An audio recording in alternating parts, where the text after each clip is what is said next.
8 ദിവസമായി യൂത്ത് കോൺഗ്രസുകാർ നിരാഹാര സമരം നടത്തിവന്ന സമരപന്തലിന്റെ കാഴ്ചയാണിത്. സമരപന്തൽ അലങ്കോലമായിരിക്കുന്നു. ഇവിടേക്ക് കണ്ണീർ വാതകം പ്രയോഗിച്ചതിന്റെ ഫലമായി സമരം നടത്തിവന്ന നേതാക്കളെ ആശുപത്രിയിലേക്ക് മാറ്റേണ്ടി വന്നിരിക്കുന്നു.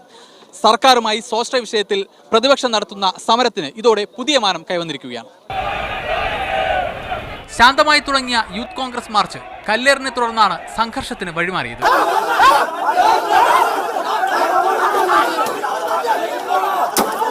SFIക്കാരാണ് കല്ലെറിഞ്ഞതെന്ന് ആരോപിച്ച് സമരക്കാർ പോലീസിന് നേരെ. അതുവരെ സംയമനം പാലിച്ച പോലീസ് അടവ് മാറ്റി.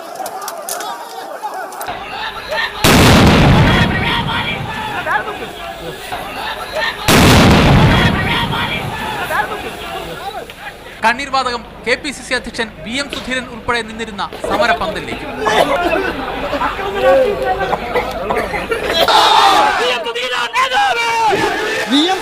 ശ്വാസതടസ്സം സംഭവിച്ചിരിക്കുന്നു. പോലീസിന്റെ ടിയർ ഗ്യാസ് പ്രയോഗത്തിൽ ദേഹാസ്വസ്ഥ്യം അനുഭവപ്പെട്ട ഡീൻ കുര്യാക്കോസ്, CR മഹേഷ് എന്നിവരെ അറസ്റ്റ് ചെയ്ത് ആശുപത്രിയിലേക്ക് നീക്കി.